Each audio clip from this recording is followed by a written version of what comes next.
Picture this. You join Hayacore, ready to play ranked. Maybe you could get the diamond this season, maybe a little higher, maybe redstone, amethyst, maybe even the Hay ranks. But unfortunately for you, you suck. Terribly. You can't even hit the opponent. What are you doing? Well, you came to the right place, my friend. In this video, I will be going into an in-depth guide on how to actually, hit the opponent. I'll split this into two parts, the first part being mechanic-wise, and the second part being game sense-wise. So our first mechanic will be probably aggro purling. Aggro purling is basically purling to your opponent aggressively, because how else would you purl to your opponent? Anyways, imagine this is your opponent, right? Your opponent will be around here in a couple seconds. You're like over here. This is perfect distance purl. And you could still do it.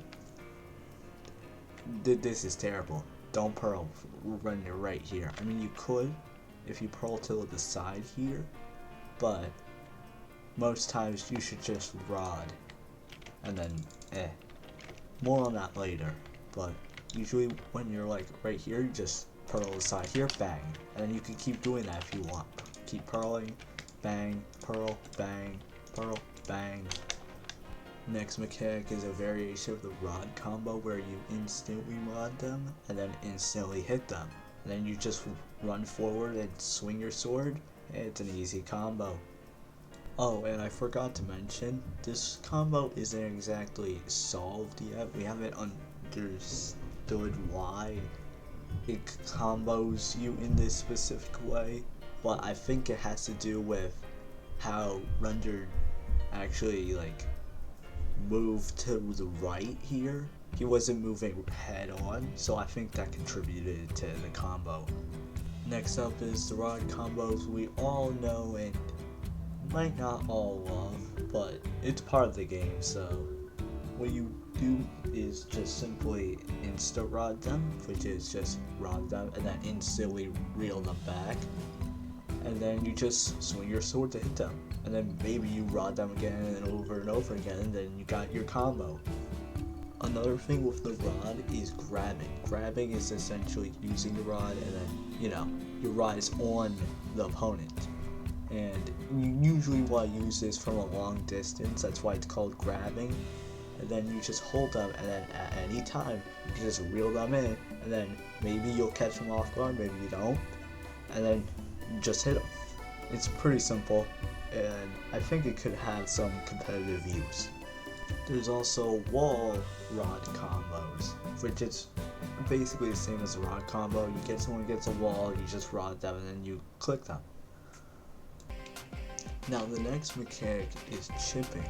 Now I don't have any clips of chipping because I think it's useless, but I think it could have some potential purpose, so I'd like to list it. Chipping is basically using snowballs, SBs, to essentially just hold your opponent in place. If you want your opponent to stay around this area for a second while you maneuver to a position of your own, you could just chip them. Also, chipping makes sure your opponent does not regenerate health. It could mean the difference between a win or a loss sometimes. You never know. This is by far probably the most important part to this video, game sense. If you have terrible mechanics but your game sense is awesome, like just absolutely superb, then you're gonna win your games more often than not. I believe someone who has great mechanics but terrible game sense loses to someone who has good game sense, not much mechanics. Now, one of the things people underestimate is how you can just analyze your opponent. If you understand what your opponent is thinking and what they're going to do next, you're going to win your fights, like 99% of the time. Don't believe me? Watch us fight real quick.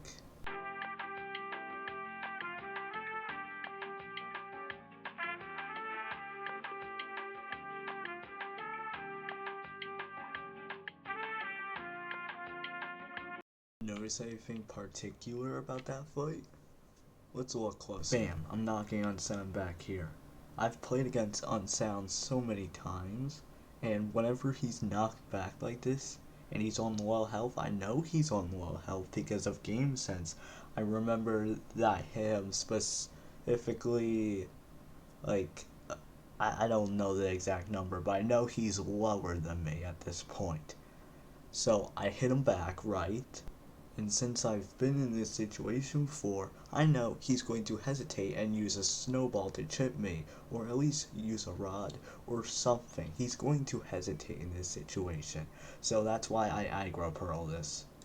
Positional game sense is also important. Let's say you're playing 1v1, right? Here's you. Here's your opponent. This is a very normal situation to be in. Now, let's say your opponent was down here and you are now up here. I think this right here, you are at an advantage because now your opponent has to come up to you by either the ladder or purling up. Either way, if you analyze how they play, you can learn which way they take, and then you can do combos based off of that. Let's say they do the ladder thing. It's easy, you just smack them off here, they go to the void. If they try to go over here, you can do a bait by gliding up. It's pretty simple if you think about it, and you're not even doing much. You're just baiting, because most players, if they see you up here, they'll try to swing at you, you know? Because that's like the most easiest thing to do in that situation. Now, let's say tides are turned. You're down here. Now, think about what you did previously against this guy while you're down here. Try not to do exactly what you did. Usually when I'm trying to get up, I would go like that. Or, I would just jump up and pearl. But jumping up and purling is too predictable sometimes, so usually I'll go over here and pearl. Some other things I'd like to point out are fake pearls, where you just punch instead of purling, but it looks like you purled because, you know, you'd imagine if someone's swinging their arm, what, punch, actual pearl.